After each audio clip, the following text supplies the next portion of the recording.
करंजकर अप्पा असतील किंवा महानगर प्रमुख सुधाकर भाऊ बडगुजर, सर्व युवा सेनेचे कार्यकर्ते, आमचे सर्व युवा कार्यकर्ते, आमचे अध्यक्ष युवक सेनेचे, असे अनेक पदाधिकारी, आमचे उपनेते सर्व आलेले आहेत. तसंच आमच्या आजी माजी नगरसेविका आलेल्या आहेत. त्या सर्वांच्या वतीनं मी आपल्या सर्वांचं इथे कार्यक्रमस्थळी सहर्ष स्वागत करते. काही वेळातच महाराष्ट्राचा बुलंद आवाज आणि शिवसेनेच्या माननीय उपनेत्या प्राध्यापिका सुषमाताई अंधारे यांना आपण कायम टीव्हीच्या वेगवेगळ्या चॅनलवरून पाहिलं आहे. त्यांची जी हिम्मत, त्यांचा जो आत्मविश्वास, त्यांचा जो कॉन्फिडन्स, मी म्हणते की तो आम्हा महिलांना एक वेगळी प्रेरणा देऊन जाते. आणि महिलाच काय, सर्वच कार्यकर्त्यांना आज मार्गदर्शनपर उद्बोधन त्या करणार आहेत. त्यामुळे नाशिकच्या या बीडी भालेकर मैदानामध्ये हा आवाज, बुलंद आवाज आपल्याला ऐकायला मिळणार आहे. पुन्हा एकदा आपल्या सर्वांचं मनापासून सहर्ष स्वागत. माझ्यामध्ये सर्व पदाधिकारी, त्यांच्यासाठी आम्ही खुर्च्या ठेवल्या आहेत मंचावरील. त्यामुळे सर्व आमच्या पदाधिकाऱ्यांनी मंचावर ज्या खुर्च्या आपल्यासाठी ठेवल्या आहेत तिथे बसून घ्यावं ही नम्र विनंती.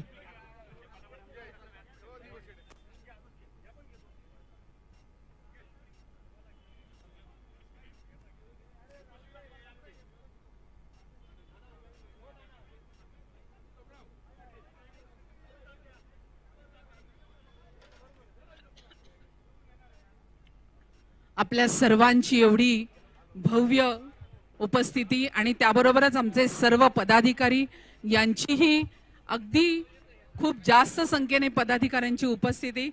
त्यामुळे आपल्या सर्वांचं या नियोजनामध्ये सहकार्य खूप महत्त्वाचं आहे. त्यामुळे आपला कार्यक्रम चांगला होण्यासाठी आपण सर्वांनी आम्हाला सहकार्य करायचं आहे. पुन्हा एकदा सर्व मंचावरील मान्यवरांचं मी मनापासून सहर्ष स्वागत करते. आपल्याला आज सुषमाताईंना ऐकायचं आहे, त्यामुळे कार्यक्रमाची रूपरेषा अतिशय सुटसुटीत आहे. मान्यवर अतिथींचं आगमन झाल्याबरोबर आपण प्रतिमा पूजन संपन्न करणार आहोत.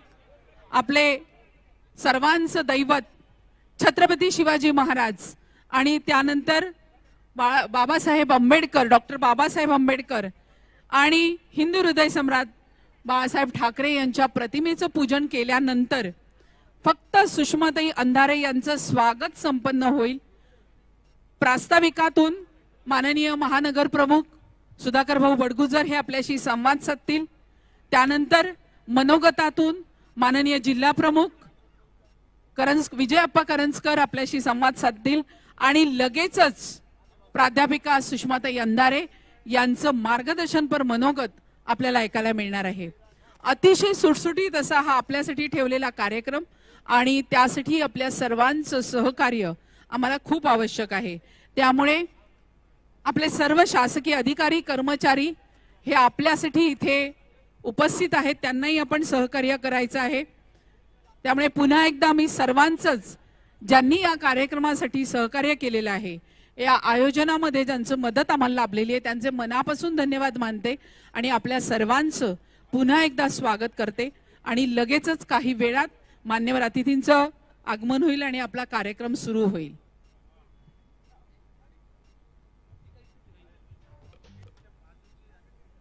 Hello hello hello. नाशिक शहर, नाशिक जिल्हा, उत्तर महाराष्ट्र, महाराष्ट्रातून सर्व पत्रकार, कॅमेरामॅन या ठिकाणी आलेले आहेत. त्यांचं मी नाशिक नगरिकेच्या वतीनं स्वागत करतो. परंतु मी माझे दोन शालेय मित्र या ठिकाणी आता ते मोठ्या चॅनलवर त्याच्यात काम करता. एक प्रशांत खरोटे आहे, दुसरे आमचे प्रदीप मोरे साहेब, ते दोन्ही माझे मित्र शालेय, त्यांचं मी अभिनंदन करतो, स्वागत करतो. और नेटोने साहब, आप हमारे सीनियर हमेशा रहे और आज भी है. और एक हमारा संदेश था जिसने क्रिकेट में बहुत तमाम नाम कमाया है. फिलहाल तो तुम्हारा क्रिकेट होता नहीं यार. अरे गरीबों को कभी तो भी अन्नदान करो, थोड़ा मान धन मिले तो हम भी खुश हो जाएंगे. खैर, आप सभी का स्वागत करता हूँ. आज का दिन बड़ा खास है क्योंकि आज हम केवल और केवल सुषमा ताई को सुनने वाले. और बहुत छोटा सा प्रोग्राम है. ताई एक आध घंटा बोलेगी, 2 मिनट बड़गुजर साहब बोलेंगे, 2-5 मिनट जिला प्रमुख बोलेंगे, बाकी ताई है. तो क्या खामोशी है यार, इतना भी क्या सन्नाटा है. थोड़ा म्यूजिक बढ़ाओ, बढ़ाओ, मनोज राव. हिंदू हृदय सम्राट शिवसेना प्रमुख माननीय श्री बाळासाहेब ठाकरे यांचा स्वागत हे जिल्हा प्रमुख आणि महानगर प्रमुख यांच्या वतीनं होईल. तसंच मध्य विधानसभा शिवसेना सभेच्या वतीनं होईल आणि मुस्लिम समाज बांधव विविध ठिकाणून आमचे बरेच मुस्लिम समाज बांधव आलेले आहेत. त्यात समीरजी पठाणजी हे पण आलेले आहेत. त्यांचं मनापासून इथे मी स्वागत करते.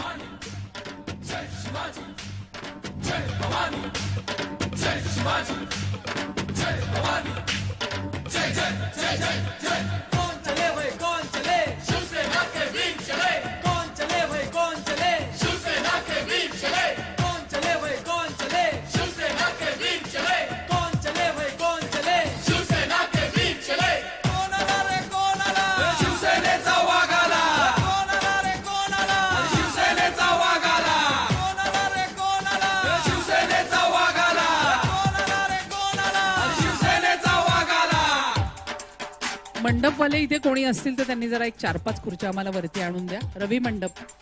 आणि अजूनही स्टेज आणि आपल्यामध्ये काही आजूबाजूला जी मंडळी उभी आहे त्यांना मी विनंती करते की शासकीय नियोजनानुसार काही अटी असतात आणि त्या अटींमध्ये आपल्याला जावं लागतं.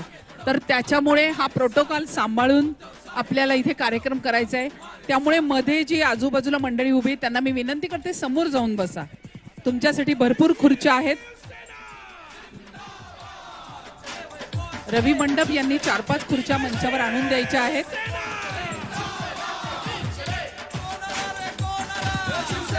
आवर्जून माननीय मुशीरजी सय्यद यांचंही आगमन झालंय. त्यांचं मनापासून स्वागत.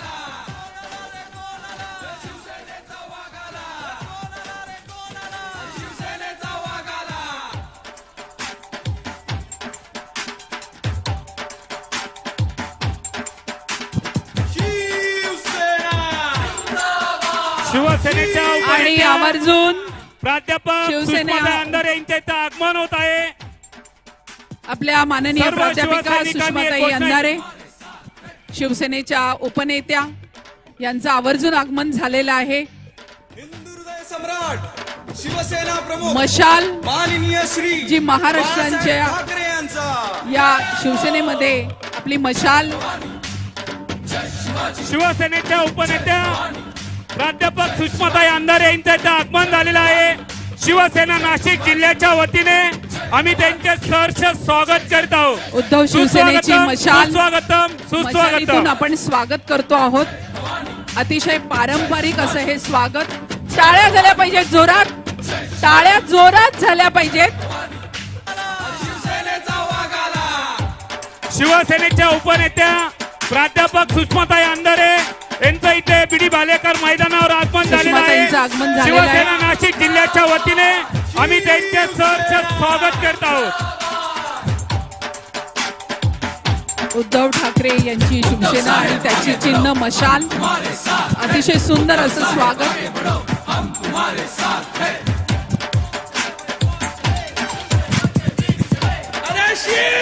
प्रसार माध्यमांचे प्रतिनिधी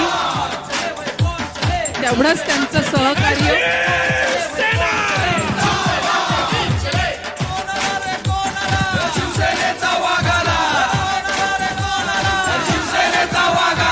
आणि ही शिवसेनेच्या उपनेत्या प्राध्यापक सुषमा अंधारे इथे उपस्थित झालेले आहे. प्रज्वलित मशाल घेऊन सुषमाताई आपल्या समोर आलेल्या आहेत. एक स्त्री काय करू शकते याचा अंदाज आपण बघितलेला आहे आणि त्याप्रमाणे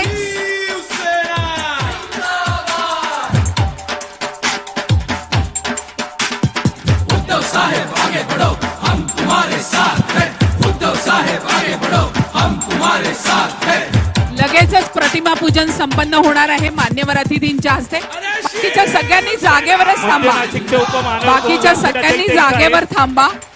माननीय सुषमाताई इथे आपल्या दैवताचं अर्थात छत्रपती शिवाजी महाराज की, डॉक्टर बाबासाहेब आंबेडकर यांचा, डॉक्टर बाबासाहेब आंबेडकरांचा, हिंदू हृदय सम्राट बाळासाहेब ठाकरे यांचा, हिंदू सम्राट शिवसेना प्रमुख बाळासाहेब ठाकरेंचा. आणि या दैवतांचं दर्शन घेऊन प्रतिमा पूजन केल्यानंतर लगेचच स्टेजकडे पुन्हा एकदा आपल्या समोर आगमन. अतिथींचं स्वागत लगेच संपन्न होत आहे.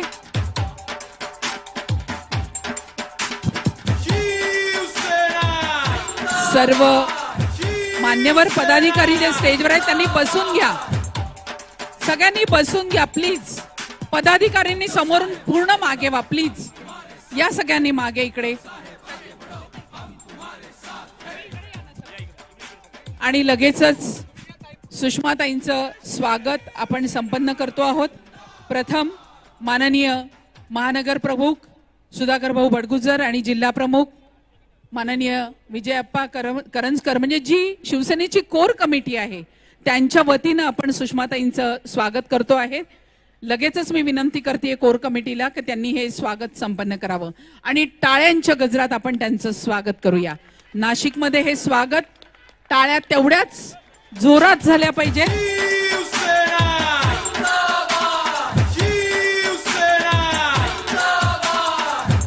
यानंतर स्वागत संपन्न होत आहे.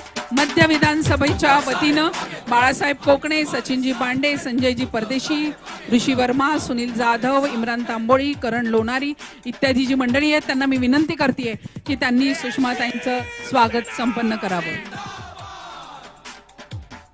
आणि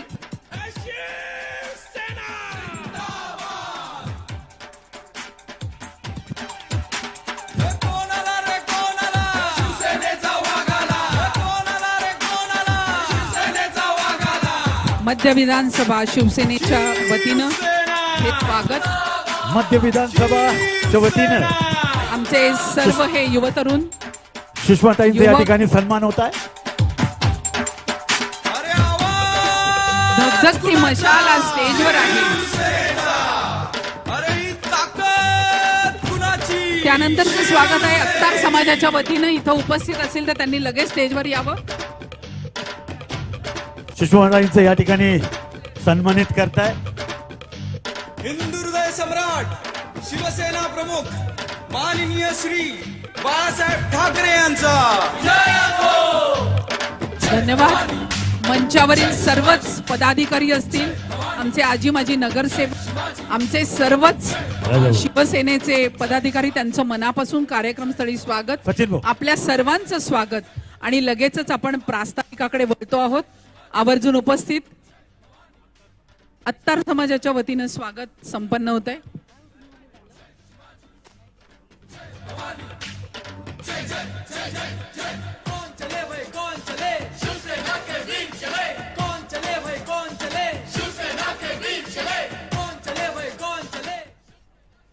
आणि आमच्या भगिनी आपल्या भगिनीचं स्वागत करतायत. शारदाताई दोंदे, संगीताताई खोदाना आणि आमच्या नयनाताई गोलप.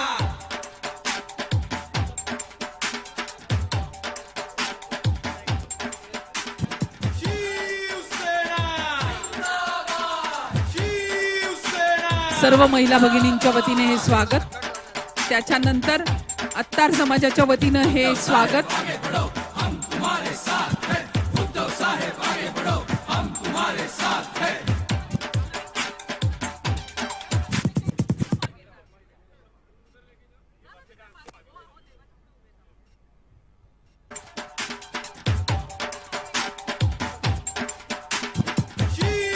अत्तार समाजाच्या वतीनं हे स्वागत सुषमाताईंचं.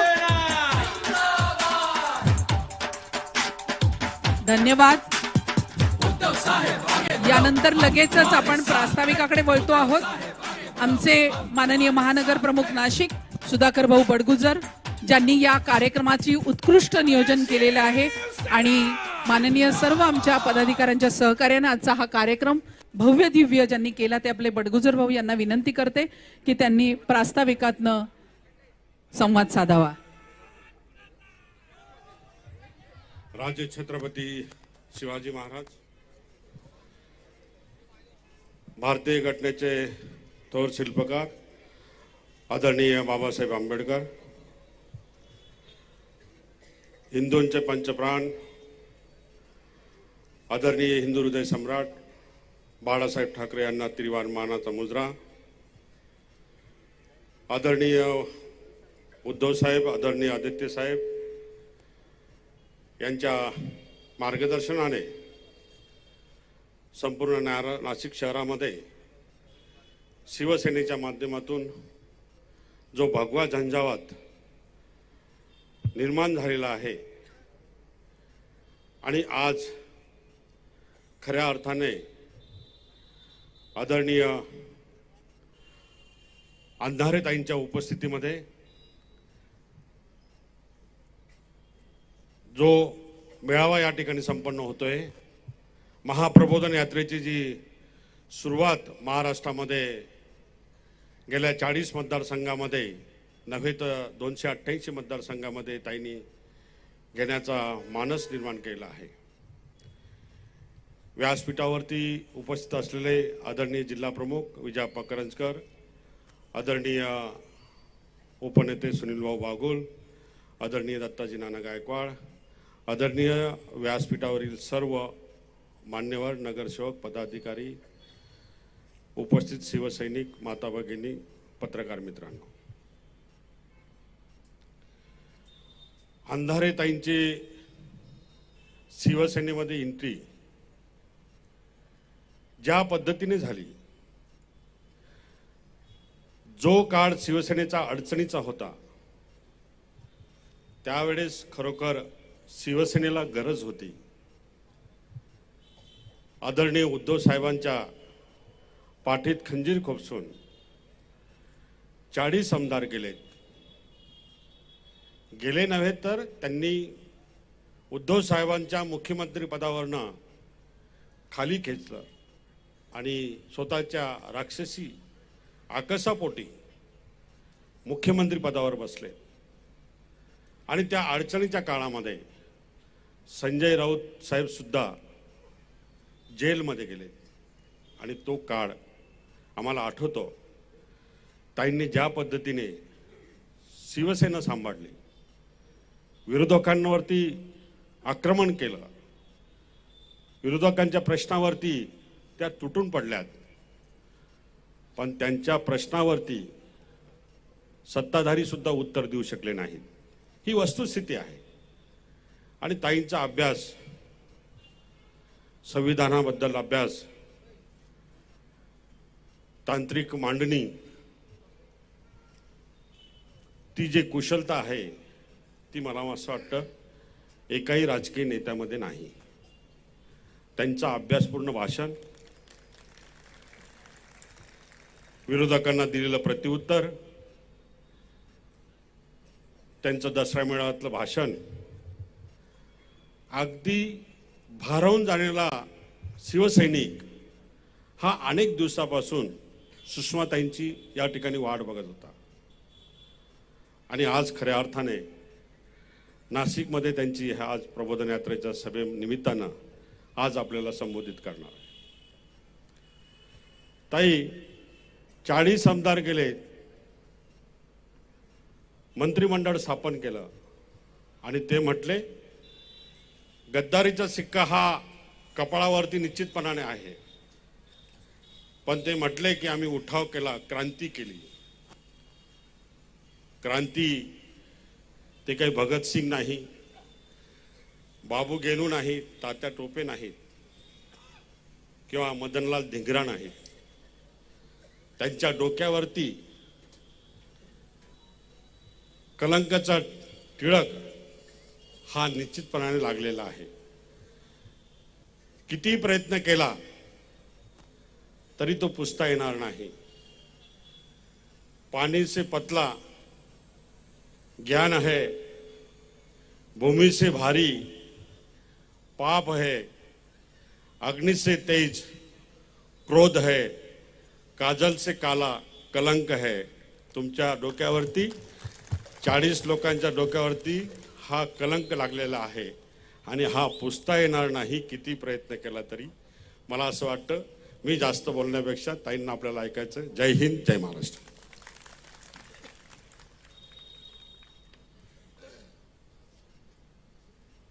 धन्यवाद भाऊ.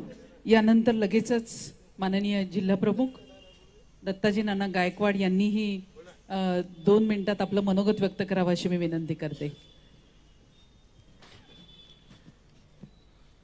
हिंदवी स्वराज्याचे संस्थापक शिवछत्रपती शिवाजी महाराज, भारतीय घटनेचे थोर शिल्पकार परमपूज्य डॉक्टर बाबासाहेब आंबेडकर,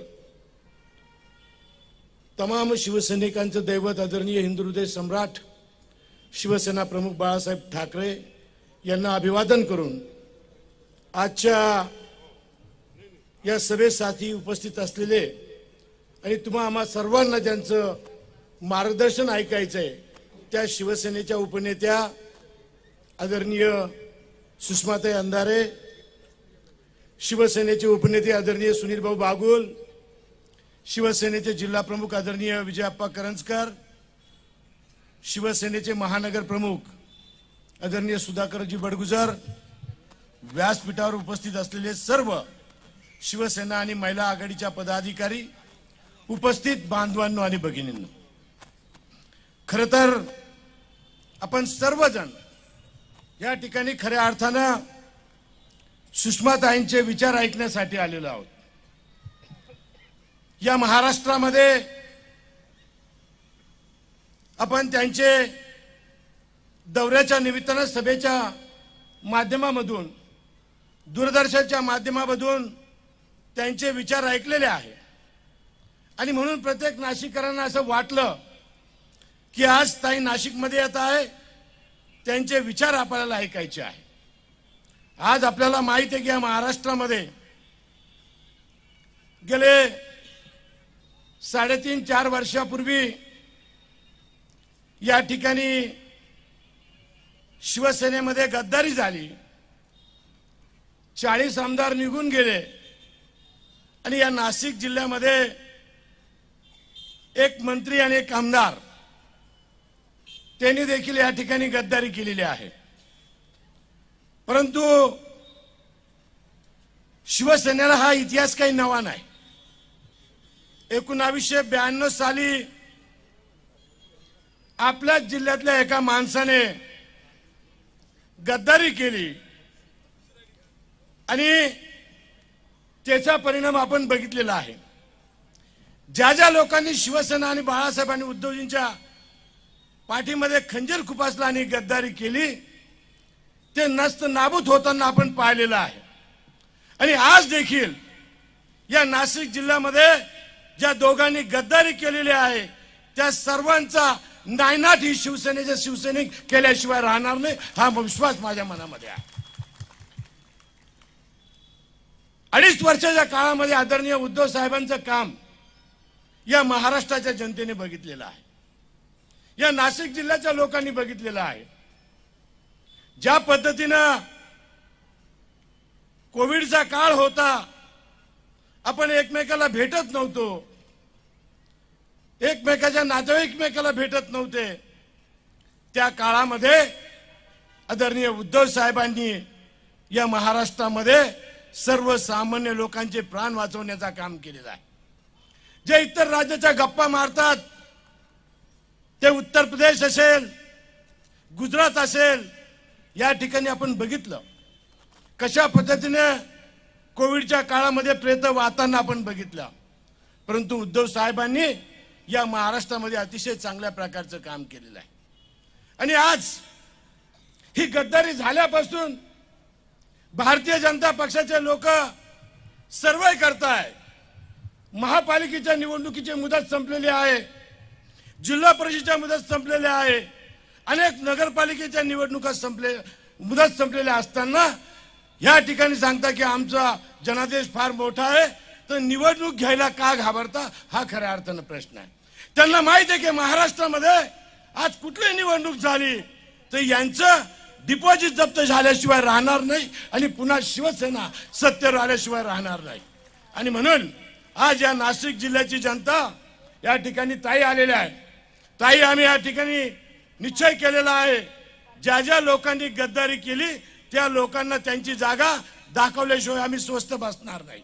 आणि म्हणून मी या ठिकाणी जास्त वेळ बोलणार नाही, कारण आपण सर्वजण माझ्यासहित आपण ताईचे विचार ऐकण्यासाठी आणि म्हणून आपल्यामध्ये जास्त वेळ न राहता या ठिकाणी मी माझ्या भाषण संपवतो. जय हिंद, जय महाराष्ट्र. धन्यवाद दत्ताजी नाना गायकवाड. आत्ताच इथे माझे आमदार अनिलजी कदम आले, त्यांचं मनापासून स्वागत. आणि आता आमचे जिल्हा प्रमुख विजयप्पा करंजकर यांना विनंती करते की त्यांनीही मनोगतातून आपल्याशी संवाद साधावा. नाही, खरं म्हणजे ताई बोलल्या पाहिजे, ताईंना बोलायला वेळ दिली पाहिजे. आजची ही आपल्या भागातील महाप्रबोधन यात्रा, या यात्रेमध्ये ताईंच्या समवेत आलेले आपल्या जिल्ह्याचे उपनेते आदरणीय नानासाहेब बागुल, आदरणीय दत्ताजी नाना गायकवाड, आदरणीय विनायक भाऊ पांडे, अनिलांना कदम, आमचा बापू साहेब घोलप, सुधाकर भाऊ बडगुजर, सर्वच मुशीरभाई, गणेश वगैरे सर्वच मान्यवर मंडळी. तसं म्हटलं तर ज्या दिवशी या राज्यामध्ये 40 लोकांनी गद्दारी केली आणि हे 12-13 खासदारांनी गद्दारी केली, त्या दिवशी आमचा एक वाघ, एक ढाण्या वाघ आदित्य साहेब ठाकरे मातोश्रीतून बाहेर पडले आणि चांगल्या चांगल्यांचं चंबुगबाळ गुंडाळायला सुरुवात केली. त्यात खऱ्या अर्थानं सुधाकर भाऊंनी उल्लेख केला. ताई, मी खास करून आपलं अभिनंदन पण करील आणि आभार पण मानल. अनेक लोकांनी, काही लोकांनी ज्या ज्या भागामध्ये तुम्ही फिरलात त्या त्या भागामध्ये काही लोकांनी निंदा नालस्ती पण केली, पण त्यांना माहित नाहीये. नारी की निंदा मत कर यारो, नारी रत्न की खान, जिस नारी से पैदा हुए शुक्र भीष्म हनुमान. चांगल्या चांगल्या जन्मांना, म्हणजे चांगल्या चांगल्यांना जन्म देणारी आणि चांगल्या चांगल्यांना काढणारी पण तीच दुर्गा आणि तिचाच अवतार हा शिवसेनेमध्ये आज ताईंच्या रूपाने या ठिकाणी आलाय. आणि मी आवर्जून सांगल की येणारा काळ ताई हा आपला आहे. मग घोषणा येत होत्या सुधा भाऊ इकडून 50 खोके. भाऊ विनू भाऊ एकदम ओके. नाना, आपले सुनील नाना, खासदारला किती खोके? नाही ना, 165 खोके. अण्णा, अनिल अण्णा, सुनील भाऊंनी ते काढलं, आम्हाला सांगितलं की 165 खोके आणि एकदम ओके. काळजी करू नका. येणारा काळ हा फक्त वंदनीय हिंदू हृदय सम्राट शिवसेना प्रमुख श्रीमान बाळासाहेब ठाकरेंच्या कृपा आशीर्वादाने उभी राहिलेली ही संघटना हे त्यागाचं प्रतीक आहे. भक्ती ते नमन, त्याग ते वैराग्य, नको सांडू अंगण, नको शिवविना खंड ब्रह्मांड देह तुझे दान. माझ्या शिवसेना प्रमुखांनी स्वतःला काही न घेता तुमच्या आमच्यातले येड्या गबाळे उचलले, खासदार केले, आमदार केले, नामदार केले, मंत्री केले, मुख्यमंत्री केले. त्यांना आम्ही कोणीही काही दिलं नाही, परंतु आम्हाला सगळ्यांना त्यांनी काही पण दिलं. ते वंदनीय शिवसेना प्रमुख श्रीमान बाळासाहेब ठाकरेंच्या त्यागातून निर्माण झालेली ही संघटना आहे. ह्या संघटनेचं कोणीही काही उखडू शकत नाही. येणारा काळ तुम्हाला दाखवेल. दत्तानानांनी सांगितलं महानगरपालिकेच्या निवडणुका लागत नाही. सुषमाताई, तुम्हाला मुद्दाम सांगतो, इकडे पंचायत समित्या सगळ्या शिवसेनेच्या ताब्यात आहे. शिवसेना म्हटल्यावर आता तुम्ही म्हणाल की उद्धव बाळासाहेब ठाकरे यांच्या शिवसेनेच्या ताब्यात जीव का जाईना पण शिवसेना. आयऱ्या गायऱ्याचं काम नाही. जिल्हा परिषदेवरती शिवसेनेचा भगवा, महानगरपालिकेमध्ये खूप काही कांड केलं असेल आणि त्या ठिकाणी सत्ता हस्तगत केली असेल, परंतु त्या ठिकाणी सुद्धा 2 नंबरचा पक्ष हा आमचा आपला उद्धव बाळासाहेब ठाकरे यांचा. ह्या जिल्ह्यामध्ये जेवढ्या नगरपालिका असतील, एक नगरपालिका सोडली, गणेश तुमच्याकडच्या बोलणार आहे, आमच्याकडच्या सगळ्या नगरपालिका ह्या शिवसेनेच्या ताब्यात आहे. अण्णा, आणि येणारा काळ नको नको मना गुंतू माया जाळी, काळ आला जवळी ग्रासावया, काळाची आवडी पडील बा जेव्हा, सोडविना तेव्हा माय बाप सोडविना, राजा देशीचा चौधरी अनेक सोयरे भले भले. हरामखोरांनो, तुम्हाला सोडवायला सुद्धा कोणी येणार नाही. आज किती ईडी लावा, किती सीबीआय लावा, किती कोणी काही पण येऊ द्या, पण ज्या दिवशी हा सैनिक रस्त्यावर उतरेल, ज्या दिवशी हा सैनिक खऱ्या अर्थानं काम करेल, त्या दिवशी तुम्हाला सत्तेतून नेस्त नाबूद करण्याचं काम ही शिवसेना केल्याशिवाय राहणार नाही. आणि म्हणून येणारा काळ हा शिवसेनेचा आहे. जीव काय जाईना, पण शिवसेना त्या शिवसेनेचा. ज्यांनी गद्दारी केली त्यांचा नाही. मी जास्त बोलणार नाही, जास्त बोलायला खूप आहे. चल रहा महाभारत का रण, जल रहा धरित्रु का सुहाग, फट कुरुक्षेत्र में खेल रही नर के भीतर की कुटिलाग, बाजियों गजों की लोथों में गिर रहे मनुष्य के छिन्नांग, बहरा चतुष्पद और द्विपद का रुधिर मिश्र हो एक संगत पर गौरव से सुधर बिदरते लिए रक्त रंजित शरीर, थे झुंज रहे कोणते ये कर्ण क्षण क्षण कर गर्जन गंभीर. उद्धव साहेबांच्या पाठीत खंजीर खुपसून गेलेल्या 40 चोरांनो, येणाऱ्या काळामध्ये आमचे 5 पांडवांसारखे 13च असतील, पण 13चे 130 झाल्याशिवाय राहणार नाही. एवढंच या ठिकाणी सांगतो आणि थांबतो. जय हिंद, जय महाराष्ट्र. धन्यवाद विजयप्पा. यानंतर लगेच महाराष्ट्राची बुलंद तोफ जी नाशिकमध्ये आज गरजणार आहे, माननीय शिवसेनेच्या उपनेत्या प्राध्यापिका सुषमाताई अंधारे. जोरात टाळ्या झाल्या पाहिजेत. सगळ्यांनी जोरदार घोषणा द्यायचंय. हिंदवी स्वराज्य निर्माते क्षेत्रावर अर्जुनाच्या पुढं सारखी जसा उद्धव शिवाजी महाराज की जय. भवानी उद्धव साहेब आगे बढ़ो. रे गगन में हो जितने तारे, उतने शत्रु क्यों ना हो, कृपा है बाला साहब की तो कोई बाल न बाका हो. या गद्दारांचा सत्यानाश झाल्याशिवाय राहणार. जय हिंद, जय महाराष्ट्र. कुरुक्षेत्रावर अर्जुनाच्या पुढं सारथी होऊन जसा उद्धव उभा होता, तसा महामारीच्या काळात या महाराष्ट्राच्या मागे उद्धवा तू अचल उभा होतास.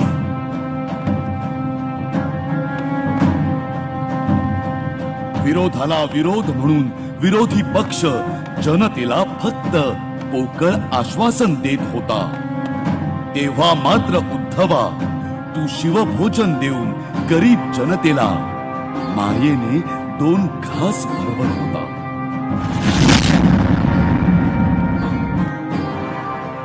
महामारीच्या काळात ज्यांना देश सांभाळायचा होता ते थाळ्या वाजवत राहिले. रविवार को शाम को 5 बजे 5 मिनट तक ताली बजा करके, थाली बजा करके, घंटी बजा करके हम उनके प्रति अपनी कृतज्ञता व्यक्त करें. गंगा माईची शववाहिनी झाली, पण तुम्ही मात्र आमच्या इंद्रायणी, गोदावरी आणि चंद्रभागेची संस्कृती जपली. 24 तास यंत्रणा राबवून जनतेच्या सेवेसाठी कंबर कसली.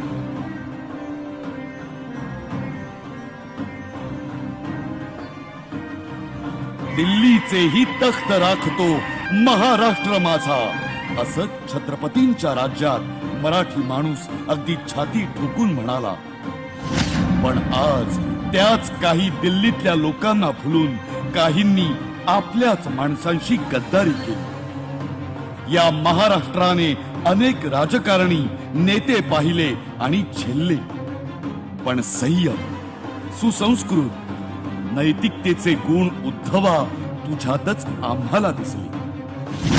प्रक्षोभक भाषण, आक्रमक पक्ष काढून काही लोक बाळासाहेबांची फक्त नक्कल करतात, पण बाळासाहेबांचे, प्रबोधनकारांचे विचार मांडून उद्धवा तू पक्षाचं कुटुंब करू पाहत होतास. काही चलाख राजकारणी सत्ता मिळावी म्हणून रात्रभर कुटील डाव मांडत होते, पण उद्धवा तू महाराष्ट्रासाठी कोरोनाशी अहोरात्र झगडत होता. लोकप्रिय मुख्यमंत्र्यांच्या यादीत मुख्यमंत्री ठाकरे टॉप 5 मध्ये. खुर्ची हवी म्हणून रातोरात शपथविधी झालेले आम्ही पाहिले, पण कार्यकाळ संपला म्हणून उद्धव साहेब तुम्ही शांतपणे कसे काय पाय उतार झाले. उद्धवा कोरोना काळात तू राबवलेला धारावी पॅटर्न अख्ख्या जगाला आदर्श ठरला. पण असा आदर्श मुख्यमंत्री आम्हाला 2.5 वर्ष लाभला आणि मराठी माणूस पहिल्यांदा भाई मुकून गेला.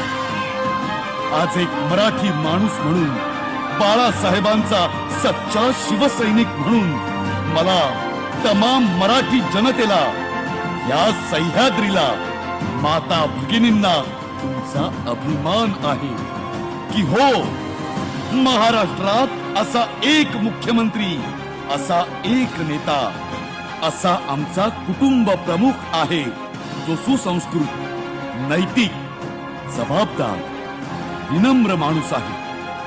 तो म्हणजे आमचा उद्धव, आमचे साहेब आणि आमचे भावी मुख्यमंत्री मी उद्धव बाळासाहेब ठाकरे आहे. ईश्वर शपथ घेतो की कायद्याद्वारे स्थापित झाले आहे अशा भारतीय संविधानाबद्दल मी खरी श्रद्धा व निष्ठा बाळगेन.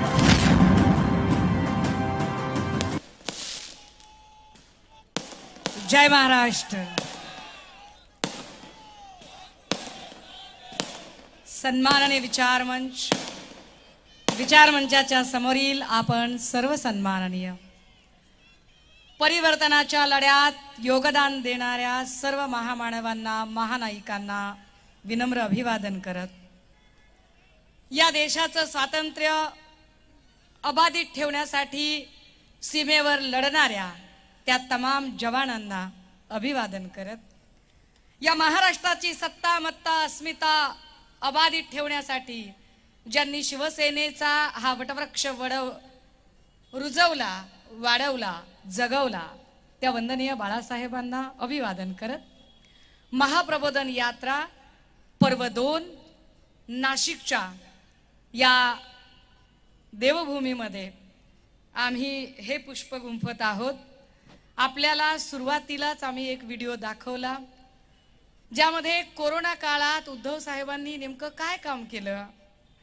म्हणजे जे लोक फार अशा उंटावरनं शेळ्या हाकतात आणि ज्या लोकांना कोरोना झाल्यानंतर, म्हणजे आता कोरोनाचा काळ नाही तरी सुद्धा एका रात्रीत कोरोनात जेवढे मृत्यू झाले नव्हते तेवढे मृत्यू कळवा असेल, घाटी रुग्णालय असेल, संभाजीनगरचं, नांदेडचं रुग्णालय असेल, तिथे मृत्यू झाले. पण असे मृत्यू आपल्याकडे कोरोनात सुद्धा झाले नव्हते. इतकं चांगलं काम उद्धव साहेबांनी केलं. ते काय काम होतं ते आपल्याला दाखवावं हा आमचा मानस होता. सगळ्यात महत्त्वाचं जी शेवटचं चित्र आहे ते मला तुमच्या प्रत्येकाच्या डोळ्यात साठवायचं होतं की होय, या महाराष्ट्राचे भावी मुख्यमंत्री 2024ला पुन्हा एकदा महाराष्ट्राच्या विधान भवनावर भगवा फडकवायचा आहे आणि यासाठीचा हा महासंकल्प आहे. दादा हो, महाप्रबोधन यात्रा आणि वादग्रस्त, महाप्रबोधन यात्रा आणि वादळी चर्चा असं काहीतरी जोडून सगळं समीकरण आहे.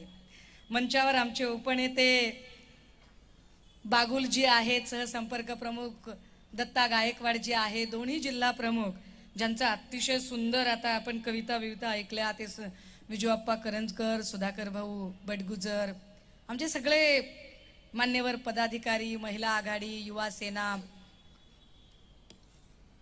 कामगार आघाडी, सगळे विधानसभा प्रमुख, तालुका प्रमुख, संघटक, समन्वयक, सकाळपासून अगदी पहाटे 4 पासून आणि रात्री उशिरा सुद्धा वेळ देणारे, आणि शिवसेनेचा जर एखादा माणूस येत असेल तर दिवस रात्र त्याच्यासाठी योगदान काय द्यावं, की आम्ही पैशा पाण्यापेक्षा सुद्धा आमचा वेळ जास्त महत्त्वाचा असतो, तो वेळ अहोरात्र पक्षासाठी देणारे इथले विधानसभेचे सन्माननीय कोकणेजी, सकाळपासून अगदी पहाटे 4 पासून नाशिकची ओळख आम्हाला करून देणारे आमचे ऋषिकेशजी, सोबतच फहीमभाई शेख, ही सगळी मंडळी, कारण या प्रत्येक शिवसैनिकामुळे शिवसेना उभी आहे.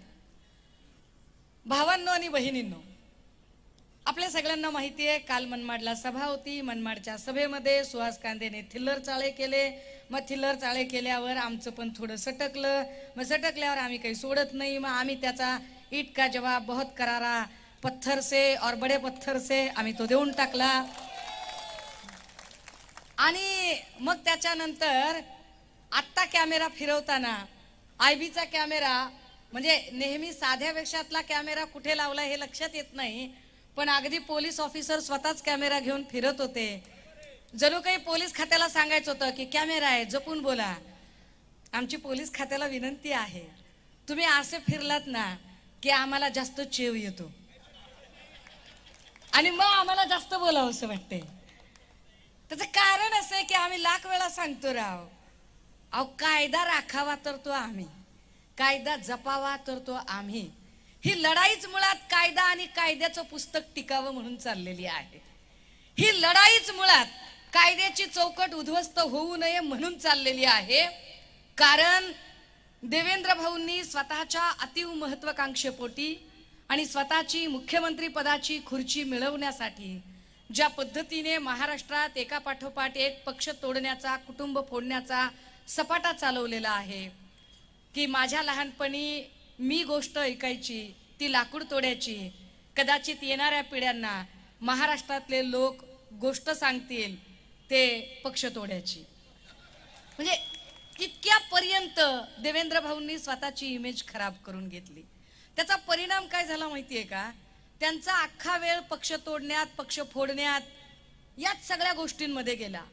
आता हो, हा आरोप मी केलेला नाही, हा आरोप मी केलेला नाही.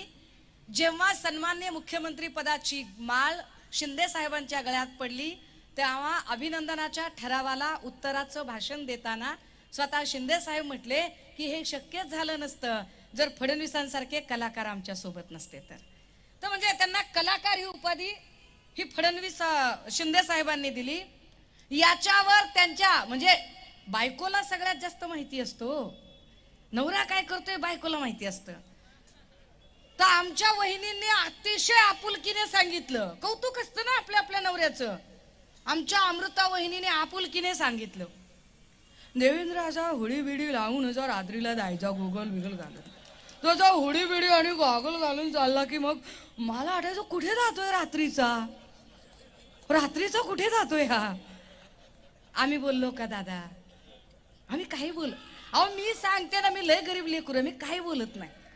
मी एवढा शांत माणूस आहे ना, मी अत्यंत शांतताप्रिय, मी कायद्याचा आदर ठेवणारी, कायदा समजून घेणारी आणि कायद्याची विद्यार्थिनी, कायद्याच्या कॉलेजात शिकवणारी, मी कायदा पाळणारी आहे. त्यामुळे मी असं काही बोलत नाही. असो, मला त्याच्यातही जायचं नाही.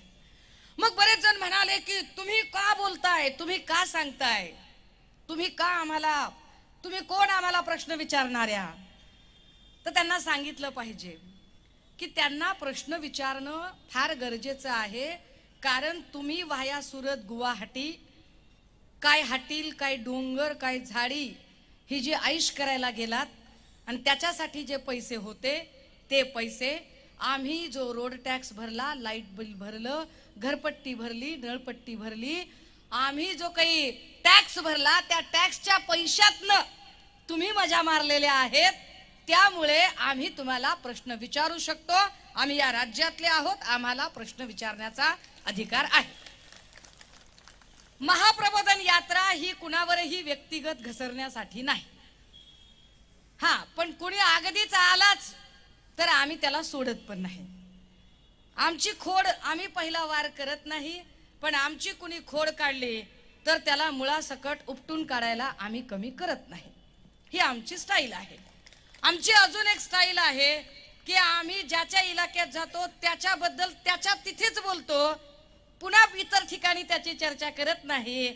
आपल्याला पाठीमागून बोलणं आवडत नाही, कारण आम्ही नेहमी सांगतो अपना एक स्टाईल है, इलाका तुम्हारा धमाका हमारा. आता इलाका तुम्हारा है, धमाका हमारा है, और धमाका हमारे विजयप्पा करंजकर ने शुरुआत की है. आमचे सुधाकर भाऊ बडगुजर कमी बोलतात पण तेही कमाल कलाकार आहेत. आणि ही सगळी माणसं, हे फार महत्वाचं होतं विजयप्पाने सांगितलेलं की सगळ्याच्या सगळ्या पंचायत समिती आमच्या आहेत. आमच्या म्हणजे हे हेमंत गोडसेंना वगैरे माहिती असावं की 4-2 गद्दार जरी तुमच्या सोबत असले तरी सुद्धा जे हाडाचे शिवसैनिक आहेत, ज्यांना कुणीही विकत घेऊ शकत नाही, ते अजूनही इथेच आहेत, तळ ठोकून आहेत. त्यामुळे नेते गेले तरी आम्हाला फरक पडत नाही, कारण गोडसे असतील किंवा भुसे असतील, हे गेले असतील, पण यांना घडवणारे तुम्ही सगळे इथे आहात. आणि म्हणून मी कायम असं सांगते की शेतकरी शेतामध्ये पेरतो, कष्ट करतो, कधी कधी त्यानं पेरलं, धान्य उगवून आलं, रास झाली, खळं झालं, पोते भरून ठेवले, एखादा भामटा चोर येऊन पोते चोरून घेऊन जातो. पण तुम्ही अशी पोती चोरून न्याल, आमची पेरण्याची कला चोरू शकणार नाही. शिवसेना उद्धव बाळासाहेब ठाकरे हा माणसं पेरणारा पक्ष आहे. आम्ही माणसं पेरत जातो. देवेंद्र भाऊ, तुम्हाला माणसं पेरता येत नाहीत, तुम्हाला माणसं चोरता येतात. त्यामुळे तुम्ही चोरी करावी बिनधास्त, आमचं काही म्हणणं नाही त्याच्याबद्दल. इंटेल आणि आयबीचे सगळे कॅमेरे अगदी फ्रंटला ठेवा, टॉप टू टॉप सगळं दिसलं पाहिजे, आहे का नाही? एक ना एक मुवमेंट दिसली पाहिजे. रंग सावळा, सशक्त बांधा, मध्यम उंची, केस कुरळे, पोशाख साडी, भाषा मराठी, सदरील वर्णनाची व्यक्ती आपल्या हद्दीत आल्यावर तिचे भाषण ध्वनी चित्रमुद्रित करावे. ती व्यवस्था नसेल तर ध्वनिमुद्रित करावे, तीही व्यवस्था नसेल तर टंकलिखित करावे, पण काही का असेना तिचे भाषण रेकॉर्ड करावे. ही जी तुमच्या मुख्यमंत्री गृहमंत्र्यांची ऑर्डर आहे, तुम्ही नीट फॉलो करा. चेहरा भूलना नहीं चाहिए. आपण काही खाऊन पिऊ नये काही कुणाचं, नाही, आपण आपल्या कष्टाची खाणारी माणसं आहोत. दादा हो, महाप्रबोधन यात्रा ही इश्यू बेस्ड काही मुद्दे घेऊन येते आणि त्या ठिकाणच्या काही स्थानिक प्रश्नांवरती चर्चा करण्याचा प्रयत्न करते. मी काही माहिती घेत होते की अगदी मी म्हटलं ना की पहाटे 4 पासून आमचं काम चालू होतं आणि पहाटे 4 पासून काम चालू असताना एक महत्वाचं काम होतं, ते भगूरचं स्वातंत्र्यवीर सावरकरांचा पुतळा, स्मारक वगैरे सगळ्या गोष्टी. मला ते बघताना सहज कुतूहल वाटलं. जी भाजपा सावरकरांच्या नावावर कमालीचं राजकारण करते, सावरकरांच्या नावावर लोकांना भावनिक करण्याचा प्रयत्न करते, मुळात त्यांचं सावरकरांवरचं प्रेम इतकं बेगडी, इतकं डुप्लिकेट आहे की जे अद्यापही सावरकरांना ना भारतरत्न देऊ शकलेत, ना सावरकरांच्या बद्दल काही भूमिका घेऊ शकलेत. नो डाऊट सरदार वल्लभभाई पटेल या नावाबद्दल आमच्या मनात कमालीचा आदर आहे. सरदार वल्लभभाई पटेल ज्यांनी संस्थानांचं खालसाकरण केलं आणि हा एकसंघ भारत तयार करण्यासाठी पोलादी पुरुषाची भूमिका अदा केली, त्या सरदार वल्लभभाई पटेलांच्या बद्दल आमच्या मनात प्रचंड प्रचंड आदर आहे.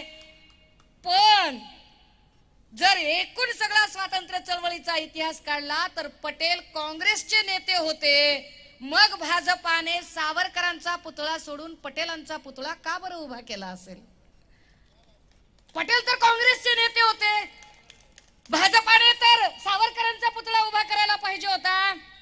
कारण भाजपाला फक्त नफा तोट्याचं गणित कळतं.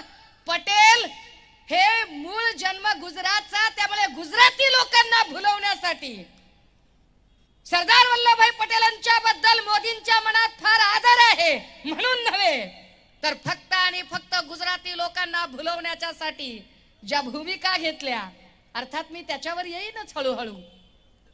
काही लोक म्हणतात की अरे पण तुम्हाला हे जमतं का, तुम्हाला ते जमतं का, आम्ही हे करतो ते करतो. काय तर म्हणले ते आमचा एक भाचा, म्हणजे ते बिचारा समजदार आहे बरं का, आपल्याला आवडते, काही विषय नाही. म्हणजे आमचे जे दुसरे चिले पिले बारके बारके आहेत का नाही, त्यांच्यासारखे नाही ती, हे जरा समजदार आहे. आपलं श्रीकांत बद्दल बोलते मी. हुशार माणूस आहे, समजदार माणूस आहे. मग मला श्रीकांत शिंदेंनी हनुमान चालीसा म्हणली, मग काय बिघडलं, काय बिघडलं, काय असं झालं? ठीक आहे बाबा, श्रीकांत शिंदेंनी हनुमान चालीसा संसदेमध्ये म्हटली, पूर्ण हनुमान चालीसा म्हटली, म्हणून काय होतंय? अवकाळी पाऊस थांबतोय का इकडचा? म्हणून काय समृद्धीवरचे गेलेले जीव परत येतात का? होतंय काय त्याच्यामुळं? हनुमान चालीसा नक्की म्हणता यावी, म्हणावी, चांगली गोष्ट आहे.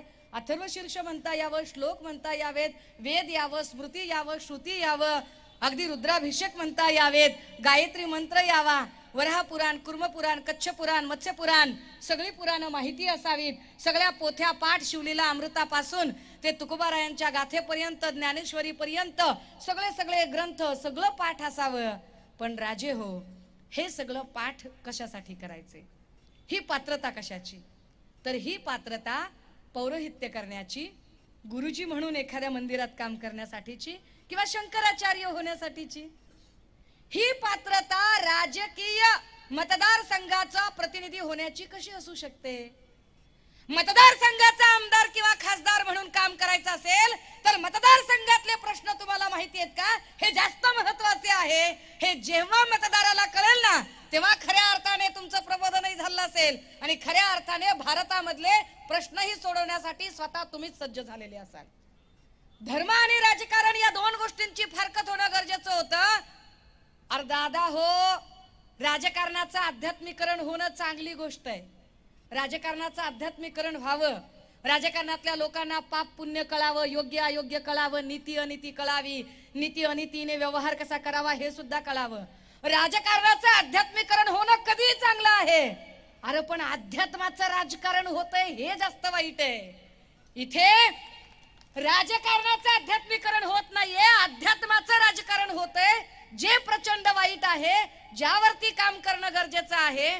म्हणून आम्ही महाप्रबोधन यात्रेच्या माध्यमातून एक भूमिका घेऊन, ती भूमिका काय आहे की समजा नाशिक आहे, नाशिकमध्ये रेल्वे व्हीलच्या कारखाना होणार असं केंद्रीय मंत्री अनंत गीते साहेबांच्या काळात तो 17-18ला भूमिपूजन झालं वगैरे. एनी हाऊ काही गोष्टी घडल्या, सरकार गेलं, आम्ही सन्मानाने बाहेर पडलो आणि केंद्रात काही आम्ही राहिलो नाही. रेल्वेचा विषय केंद्राचा होता. व्हील कारखाना हा तिकडनं येणारा अवजड उद्योग मंत्रालय. सन्माननीय नेते अरविंद भाईंनी एका शब्दावर सहजपणे त्या मंत्रिपदाला लाथाडून ते बाहेर पडले. पण ही विकासाची कामं, रेल्वे व्हीलचा कारखाना जो नाशिकमध्ये उभा राहणार होता, त्याचं पुढे काय झालं? काय पाठपुरावा केला बरं खासदाराने इथल्या? तर शून्य. त्याच्यावर काम काहीच नाही झालं. तीच गोष्ट इलेक्ट्रिकल हबची होती. सिन्नर तालुक्याच्या पांडुर्लीला एक कृषी टनचा बॅनर लावून 100 एकरांमध्ये मोठं काहीतरी उभं करावं बाबा, ज्याच्यामध्ये कृषीशी संबंधित सगळ्या गोष्टी असतील. बड्या बड्या बात आण कंबर मेला. आता उद्घाटन चिकार केली हो, उद्घाटन आणि बातालाही मारल्या. उपयोग काय? नुसतं हा फोटोजीवी लोक, फोटोजीवी, एक नंबर फोटोजीवी. पुरातन मंदिरांचं जतन करण्याच्या नावाखाली नाशिकचे हे प्रश्न आहेत. मी सकाळपासून, कारण मी रामकुंडाच्या तिकडे गेले, कपालेश्वर मंदिराच्या तिकडे गेले, तेव्हा काहींनी सांगितलं की ताई पूर परिस्थिती झाली. पूर परिस्थितीमध्ये पाणी इथपर्यंत गेलं ताई, एवढे सगळे भाग हा खाली गेला होता. आता पाणी एवढ्या वर चढल्यानंतर यांनी एक नवीन टूम काढली. काय? पुरातन जी घरं आहेत, पुरातन इमारती आहेत, त्या आपल्याला पाडाव्या लागतील, हे करावं लागेल, ते करावं लागेल, त्याचा विकास करावा लागेल, blah blah blah blah blah. पुरातन मंदिरं आपल्याला काय काय करायची आहेत. पण केलं काय? केलं काहीच नाही. उलट त्या लोकांना तिथे नाही. हे मी कसं काय बोलणार दादा? नाही, मी सज्जन लेकरू आहे, मी नाही बोलत असलं काय. हा, आज असो, आता जाऊ दे. आता ह्या सगळ्यांवरती त्या उलट पूरग्रस्त भागातली घरं म्हणून धड त्या घरांचं त्यांनाही डेव्हलपमेंट करू देत नाहीत आणि सरकारही स्वतः त्याच्यावरती निर्णय घेत नाही. म्हणजे एका अर्थानं जवळपास 5-25 हजारापेक्षा जास्त, मला वाटतं 60-65 हजाराची लोकसंख्या असेल. ही एवढी सगळी जी माणसं आहेत, एवढ्या सगळ्या लोकांची अडवणूक केली जाते. आणि करतील काय? पुन्हा एकदा इलेक्शन येईल, पुन्हा एकदा थापा मारतील, बाता मारतील. इलेक्शन समोर आलं की पुन्हा एकदा यूं करेंगे त्यों करेंगे, बाबा आएंगे, बकरा काटेंगे, बिरयानी बनाएंगे, बोटे हमको हड्डियां तुमको. असंच ना? काय धंदा आहे हे? आम्ही दादा हो, इश्यू बेस्ड काम झालं पाहिजे. लोकांचे प्रश्न काय आहेत ते सोडवले गेले पाहिजेत. अहो काय काय गोष्टी करून ठेवल्या. केंद्रीय मंत्री कपिल पाटील काय म्हणजे नग माणसं आहेत, नग माणसं एकदम. लॉजिस्टिक पार्कचं भूमिपूजन 21-22चं भूमिपूजन आहे. किती लोक आली हो उद्घाटनाला, किती लोक आली, ढिगानं माणसं आणली. हे नुसतं फोटो सेशन, नुसते व्हिडिओ. पत्रकारच मला प्रश्न विचारायला लागले, ह्याचं काय झालं ताई त्याचं. अरे म्हणलं दादा मी नाही सरकारमध्ये, विसरायला लागलाय का तुम्ही, मला नका विचारू, कपिल पाटील आल्यावर विचारा, पाहिजे तर मी धाडून देते. तुमचा लय धोसरा काढलाय. नाशिकचे पत्रकार आठवण काढतात कपिल पाटील कसे आहेत म्हणून, मी पाठवते त्यांना विचारा तुम्ही की लॉजिस्टिक पार्कचं काय झालं. लॉजिस्टिक पार्कचं भूमिपूजन जे कपिल पाटलांच्या हस्ते झालं होतं, अद्यापही त्याचं काम सुरू झालं नाही. नुसत्या कुदळी मारायच्या, कुदळ मार नारळ फोड काढ फोटो, कुदळ मार नारळ फोड काढ फोटो, त्याच्या पुढे जायचंच नाही. आता म्हणजे मुंबईत सुद्धा बघा ना, मुंबईतल्या कितीतरी गोष्टी नुसत्या कोण शिला बसवतो आणि याव करतो आणि त्याव करतो, पुढे काहीच करायचं नाही. हीच गोष्ट नमामि गंगेचा प्रकल्प की आम्ही काय करू, आम्ही नमामि गोदा प्रकल्प याचे भूमिपूजन केंद्रीय मंत्री पुन्हा कपिल पाटीलच. हा काय धंदा आहे हा. नमामि गोदा प्रकल्पाचं जे काही त्यांचं भूमिपूजन झालं, त्यांच्या हस्ते झालं, किती काम झालं माय. मी चुकत असेल तर तुम्ही करेक्ट करा. IB इंटेलच्या कॅमेऱ्यानं टिपावं, हे रेकॉर्ड करावं. आणि तुम्ही नसलात पोहोचवणार तर आय बाबा कुणी खबरे बिबरे असले गोडसेचे तर कॅमेरे चालू ठेवा ना तुमचे. खबरे हो, कॅमेरे चालू ठेवा, मोबाईल चालू ठेवा, सगळ्या खबऱ्यांनी रेकॉर्ड करायचा, आवाज पाठवायचा तिकडं. अशाच बिर्याणीचे पैसे मिळतात काय, पाठवावं लागतंय. चला पुढे. IT पार्कचं भूमिपूजन केलं बघा, नुसते भूमिपूजन, नुसते नारळ फोडायचे. काय धंदा आहे. म्हणजे आपल्याला प्रश्न पडेल की साला निवडणुकीमध्ये आमच्या बोटाला आम्ही शाई लावली होती काय, थुका लावला होता का, चुना लावला होता, काय केलं काय आम्ही हे. हा IT पार्कचं भूमिपूजन ऑनलाईन वगैरे वगैरे होईल. नाशिकच्या उद्योजकाला सामोरे झाले, काम सुरू झालेलं नाही. केंद्रीय मंत्री नारायण राणेंच्या हस्ते. नाही, अजिबात नाही, मी नारायण रावांवर बोलणार नाही, आपला भाऊ आहे, जाऊ दे. हा नाही बोलायचं, कारण त्यांच्यावर बोलण्यासाठी मी काय म्हणलं, जिथं मागं बोलायचं नाही, तोंडावर बोलायचं माणसाने. कणकवलीला गेल्यावर त्यांच्यासाठीचा स्पेशल एपिसोड एक झालेला आहे, दुसरा अजून एकदा करता येईल. अहो पण इथं येऊन जे काही राणे साहेबांनी उद्घाटन केलंय त्याचा पाठपुरावा कोण करणार. तर या सगळ्या गोष्टींचा पाठपुरावा खासदार असणाऱ्या व्यक्तीने करायचा असतो. पण खासदार असणाऱ्या व्यक्तीचे मी सकाळपासून काही व्हिडिओ बघत होते. म्हणलं गडी काय बोलतोय ऐकूया, गडी काय सांगतोय ऐकूया. मला जे जाणवलं ते सांगू का तुम्हाला. गडी प्रचंड गोड बोलतो, एक नंबरचा गोड बोल्या साखर झेल्या माणूस आहे. असं आमचं असं म्हणणं आहे की आदरणीयांनी असं केलं पाहिजे, तसं अरे काय केलं पाहिजे. हा देटाला बी दुखवायचं नाही आणि फळाला बी दुखवायचं नाही, असला कसला धंदा आहे. इतकं कसं. या सगळ्या विकास कामांच्या साठी त्यांनी बोलणं अपेक्षित होतं, त्यांनी पाठपुरावा करणं अपेक्षित होतं. नाशिकच्या लोकांना रोजगार उपलब्ध झाले असते, नाशिकचा विकास अजून वाढला असता, नाशिकमध्ये अजून काही नवीन गोष्टी, क्लस्टर डेव्हलपमेंट, बऱ्याच गोष्टी करता आल्या असत्या. यातली कोणती गोष्ट केली, यातल्या कोणत्याही गोष्टी करण्यापेक्षा त्यांनी केलं काय, तर जो कुणी शिवसेना उद्धव बाळासाहेब ठाकरे पक्षाच्या सोबत उभा राहतो त्याच्यावरती अटकेची टांगती तलवार करायची, त्याच्यावरती खोट्या केसेस टाकायच्या. खोट्या केसेस आणि खोट्या गुन्ह्यांमध्ये मला वाटतं स्टेजवरच्या सुद्धा किमान अर्ध्या लोकांवरती गुन्हे दाखल झालेले असतील. पण आता आम्हाला त्याचं काहीच वाटत नाही, कारण गुन्हे दाखल होणं म्हणजे आम्हाला एका अर्थानं आमच्या निष्ठेचं मेडल दाखवणं आहे असं वाटतं. आम्ही आमच्या निष्ठेचे मेडल घेऊन मिरवतो, आम्हाला त्याच्यात काही फार फरक वाटत नाही. तीच गोष्ट पुन्हा मनपामध्ये जे काही चाललं होतं, मनपामध्ये नाशिकची दत्तक योजना, हे फार विशेष आहे. नाशिकला दत्तक घेण्याची योजना देवेंद्र फडणवीस साहेबांनी घोषित केली होती, ज्यात त्यांनी सांगितलं होतं विकास करू, हे करू, ते करू. आवाजवी केला विकास, झाली नाशिकची दत्तक योजना. अरे हे करण्याच्या ऐवजी उलट नाशिककरांची घरपट्टी 30